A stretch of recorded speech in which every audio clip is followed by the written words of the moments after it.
Donc avant de commencer, ben, il est très important d'appliquer de la sciure de bois pour imbiber l'huile qui peut tomber par terre, pour ainsi éviter les accidents, bien entendu.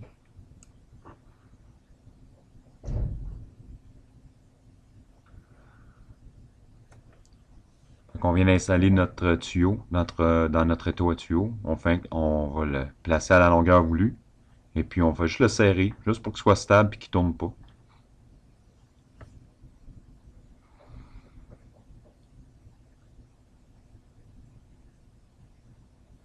Donc ensuite, on va installer le coupe-tuyau. C'est pas bien compliqué dans le fond, c'est qu'il faut ouvrir la lame en dévissant la poignée. Fait que ce qu'on fait, c'est qu'on vient le refermer. On fait s'assure que le tuyau se retrouve entre les deux rouleaux. Puis on fait juste mettre une petite pression sur la poignée. Puis ensuite, ben, on fait juste tourner. Ensuite, on fait environ soit un quart ou même peut-être moins que ça, peut-être un huitième de tour à tous les tours du coupe-tuyau qu'on fait. Donc, on fait en un tour de coupe-tuyau, on tourne environ un huitième. De toute façon, on le sent bien sa poignée quand on tourne. Donc, faut pas serrer trop fort, sinon on va casser le tuyau, le couteau.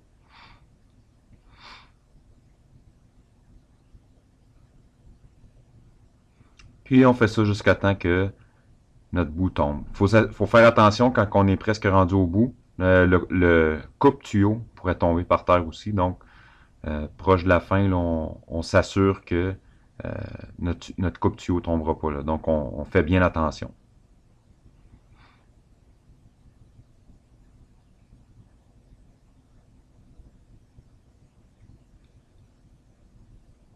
Si jamais vous cassez une lame de coupe tuyau, c'est pas compliqué, vous me le dites, puis on va en aller chercher une autre, la changer, c'est pas très compliqué.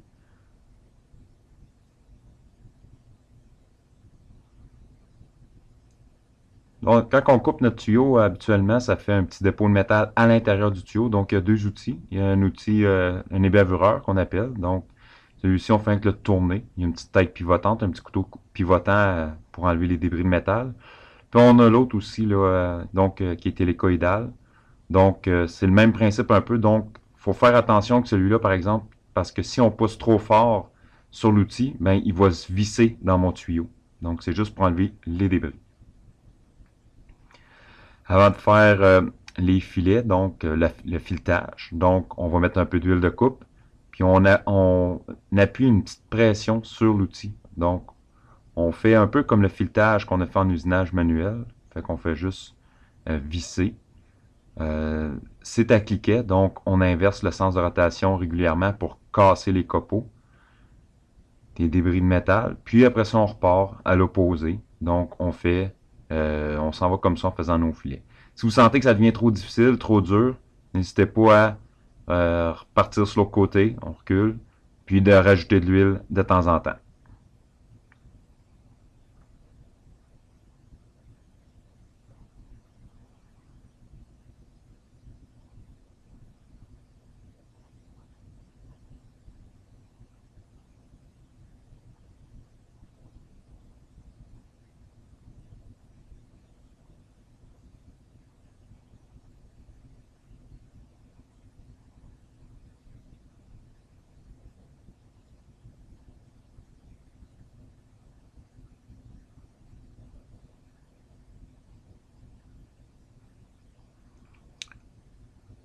Quand on est presque terminé, il faut s'assurer que mon tuyau vient, si on veut, au bout de l'outil. Donc, il faut que mon tuyau arrive, si on veut, égal à l'outil. Donc, à cette distance, ben, on va s'assurer qu'on a la bonne longueur de filet. Donc, la longueur nécessaire à faire notre montage de tuyauterie.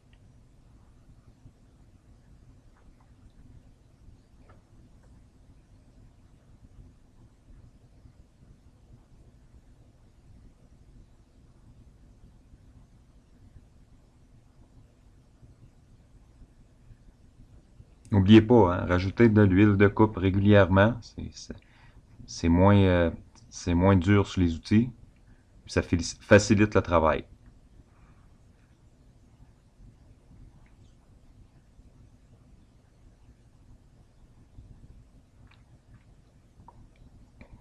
Donc, une fois que vous avez terminé, on fait juste dévisser euh, l'outil au complet. Donc, pareil comme qu'on ferait pour un raccord.